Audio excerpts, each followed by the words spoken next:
Assalamualaikum warahmatullahi wabarakatuh. Di sini saya akan menjelaskan mengenai hukum Islam. Hukum Islam adalah hukum yang berasal dari agama Islam, yaitu hukum yang diturunkan oleh Allah Subhanahu wa Ta'ala untuk kemaslahatan hamba-hambanya di dunia dan di akhirat. Definisi yang diturunkan oleh Allah Subhanahu wa Ta'ala yaitu hukum Islam tersebut berarti diciptakan oleh Allah Subhanahu wa Ta'ala, bukan dari manusia. Hukum Islam tersebut diantara lain yaitu untuk menghalalkan sesuatu dan mengharamkan sesuatu yang ada di dunia. Allah berfirman, Ya ayyuhalladzina amanu athi'ullaha wa athi'ur rasulah wa ulil amri minkum, yang artinya, hai orang-orang yang beriman, taatilah Allah dan taatilah Rasulnya dan ulil amri di antara kamu. Dan Allah juga berfirman, wa ma atakum rasulu fakhuduhu wa ma nahakum anhu fantahu, yang artinya, apa yang diberikan Rasul kepadamu maka terimalah, dan apa yang dilarangnya bagimu maka tinggalkanlah. Hukum Islam di sini selain Allah dan Rasulnya, tidak ada yang bisa menciptakan hukum tersebut, termasuk wali-wali Allah atau para ulama. Dan di muka bumi ini ada dua hukum, yaitu hukum Allah dan hukum manusia. Pengertian masing-masing yaitu hukum Allah diciptakan untuk kemaslahatan manusia di dunia dan akhirat, kebaikan-kebaikan di dunia dan akhirat. Nah, sedangkan hukum manusia hanya untuk kebaikan-kebaikan di dunia saja, bukan di akhirat. Berikut ada penjelasan dari hukum Islam. Assalamualaikum warahmatullahi wabarakatuh. Perkenalkan, nama saya Riana Aliza. Saya dari Prodi Psikologi Islam. Nah, jadi menurut saya pendapat hukum Islam tentang keluarga itu dapat bervariasi tergantung pada konteks budayanya, nilai-nilai individunya, dan interpretasi hukum Islam itu tersendiri. Secara umum, beberapa psikolog itu mungkin mengamati bahwa prinsip-prinsip seperti tanggung jawab, saling pengertian, dan keadilan dalam hukum Islam keluarga dapat memberikan landasan yang kuat untuk hubungan keluarga itu yang sehat. Namun mereka juga mungkin menyoroti pentingnya dialog, komunikasi, terbukaan, dan fleksibilitas dalam menerapkan hukum tersebut. Agar mengapa? Agar sesuatu dengan perkembangan sosial dan psikologis masyarakat itu tetap terjaga dan sehat. Baik, terima kasih. Mungkin itu saja dari saya. Bila ada salahnya mohon maaf. Wassalamualaikum warahmatullahi wabarakatuh. Psikologi adalah ilmu yang mempelajari manusia ditinjau dari kondisi jiwa, sifat, perilaku, kepribadian, kebutuhan, keinginan, orientasi hidup baik interpersonal dan antarpersonal.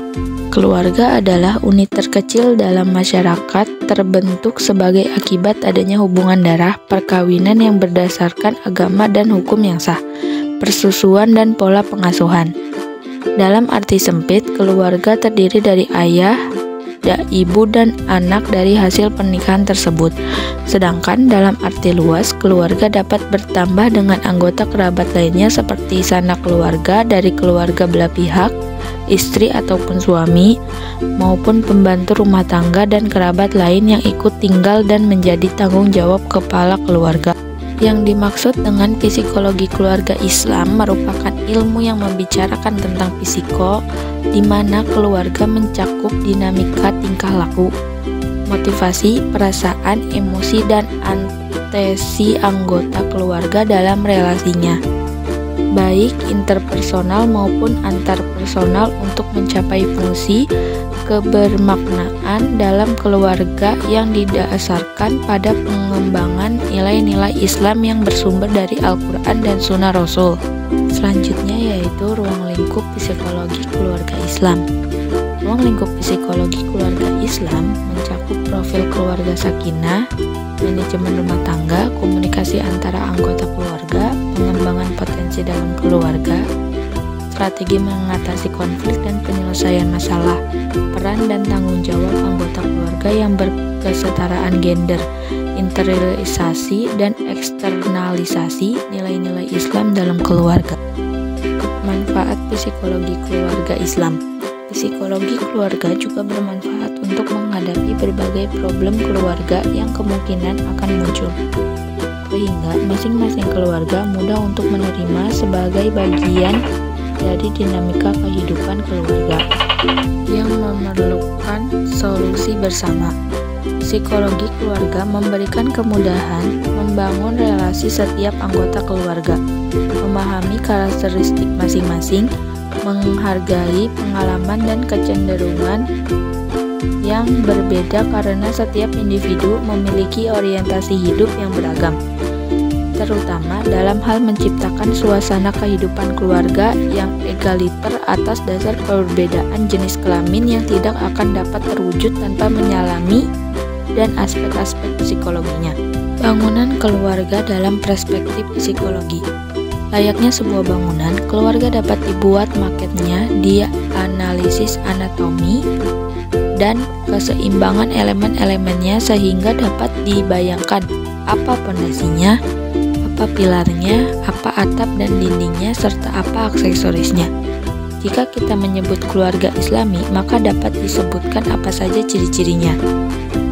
Bangunan didasari oleh sebuah pondasi yang kuat, diantaranya cinta, dorongan fitrah, dan etos ibadah dapat disebut sebagai pondasi utamanya.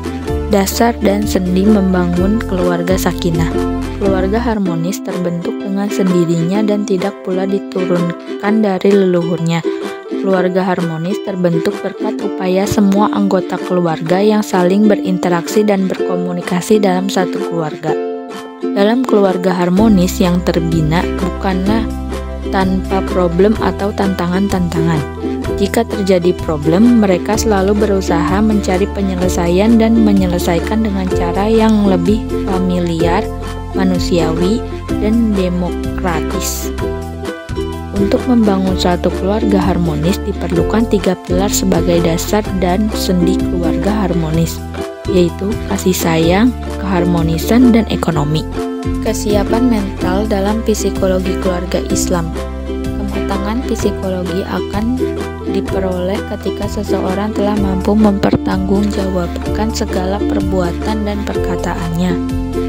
Kesiapan pasangan secara fisik sangat penting dalam membina rumah tangga dan keseluruhan kondisi yang membuatnya siap untuk memberi respon atau jawaban di dalam cara tertentu terhadap suatu kecenderungan untuk memberi respon. Kondisi mencakup setidaknya 3 aspek, yaitu kondisi fisik, mental, dan emosional, kebutuhan-kebutuhan, motif dan tujuan, keterampilan, pengetahuan, dan pengertian lainnya yang telah dipelajari. Tanggung jawab terhadap keluarga. Tanggung jawab terhadap keluarga dalam psikologi keluarga Islam melibatkan berbagai aspek yang penting untuk membangun keluarga yang harmonis dan islami. Berikut beberapa tanggung jawab yang dapat kita lihat dari perspektif psikologi keluarga Islam, diantaranya yaitu nafkah lahir dan batin, perlindungan dan pengayoman, pendidikan dan pembinaan, memelihara hubungan harmonis, partisipasi dalam urusan keluarga. Yang terakhir yaitu kewajiban suami istri. Kewajiban suami istri dalam kompilasi hukum Islam disebutkan bahwa secara rinci adalah sebagai berikut. Suami istri memikul kewajiban yang luhur untuk menegakkan rumah tangga yang sakinah, mawadah, dan rahmah yang menjadi sendi dasar dari susunan masyarakat. Yang B, suami istri wajib saling mencintai, menghormati, dan setia memberi bantuan lahir batin. Yang C, suami istri memikul kewajiban untuk mengasuh dan memelihara anak-anak mereka, baik mengenai pertumbuhan jasmani, rohani, maupun kecerdasan dan pendidikan agamanya. Yang D, suami istri wajib memelihara kehormatannya. Yang E, jika suami atau istri melalaikan kewajibannya, masing-masing dapat mengajukan gugatan pengadilan agama.